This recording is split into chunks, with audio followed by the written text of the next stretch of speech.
Hello and welcome to Women's Football Talk. Today we are continuing with our preview of every WSL team, and today is the turn of Tottenham Hotspur, the penultimate one for the 24-25 season. Having set the foundations last season, Tottenham will be aiming to show a sign of progress heading into their second campaign under Robert Villahammer and look to finish even higher than 6th place, where they finished in the 23-24 campaign. It's been a very interesting summer for Spurs in terms of their business that they've done. They've seen quite a few players leave the club and some interesting players have been signed. So in terms of some of the departures, the big one leaving was Celine Bizet after her release clause was met by Manchester United. It means the Norwegian will not be at Spurs this season. It was a player that definitely took on leaps and bounds from her first season at the club, and then last season was definitely such a big player for them. So her not being in this team this season will be really interesting to see how Robert Villahammer goes about lining up her replacement in terms of game time.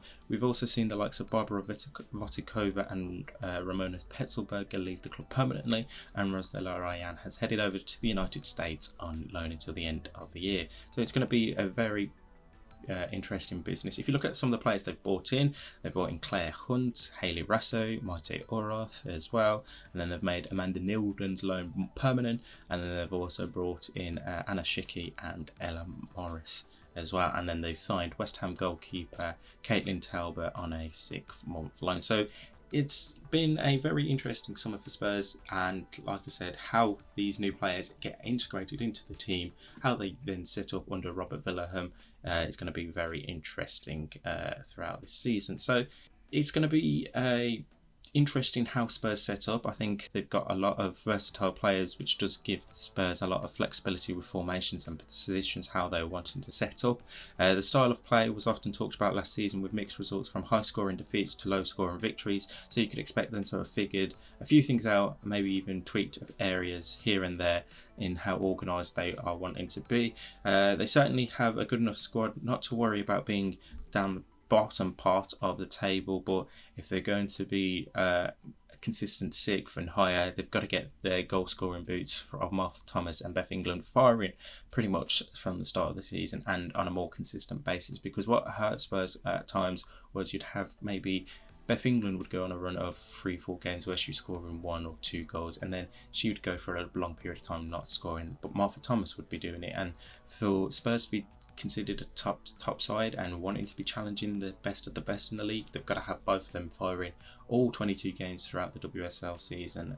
So it's going to be interesting to see how that is then integrated. And then the big hole for Spurs, we saw how great she did last season, was Grace Clinton. Her creativity, yes, she was only in on loan from Manchester United, and there was some talk at the start of the window as to whether Spurs would be able to make this move permanent. They obviously won't, because Manchester United were keen on keeping the young English star on their books. So how can they go about replacing her is something that will be really interesting to see over these next coming weeks.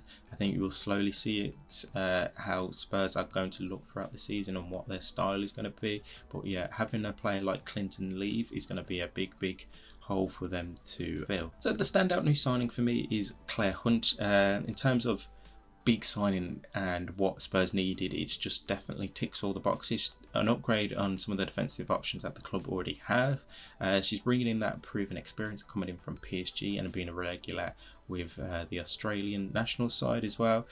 She can defend well off crosses and set pieces, which is where Spurs really struggled last season, and she can play with the ball at her feet really well as well. So I think in terms of being that sort of upgrade to the defence of Tottenham, it is a big tick there for the signing of Claire Hunt. And whilst they had signed Hayley Raso and Maite Oroth from Real Madrid, I think the signing of Claire Hunt cannot go unnoticed because of what she will bring to that defence. Player to watch for me is Jessica Naz. She took a real big step last season at becoming a regular starter for Tottenham. Even though her attacking output was low, she did show some absolutely great performances in the season, and there will be expectation of her to step up and go even one further this season and be a more regular and putting in more assists and goals for Tottenham throughout this season, which I fully expect. And obviously, potentially getting all called up to the England senior side on a regular basis, which would be a big boost for her, considering they've got the major tournament next summer in Euro 2025. And the breakout young player for me is Ella Morris, coming in from Southampton. The 21-year-old is a really good signing for Spurs. She may not start games regularly in the first part of the season, but she's definitely someone who is highly rated by head coach Robert Villahamn. She's been highlighted a lot by him in pre-season. Some of her attributes are said to include her speed and that she is strong defensively, and going forward she's also meant to be really good with the ball at her feet. So it'll be interesting to see how her development is handled by Tottenham, given Ashley Neville is unlikely to be dropped from the squad. So how much time will she get to play in defence for Spurs this season is something definitely to keep an eye on. Let me know in the comments section below who you think Tottenham's breakout young player is, player to watch, and the standout signing from this summer. And make sure you've turned on the post notification bell and you're subscribed to this channel so you never miss a video of ours, and that you're following us on all social media, WF Talks on Twitter, Women's Football Talk, all one word, on Instagram, and for our latest articles on Substack,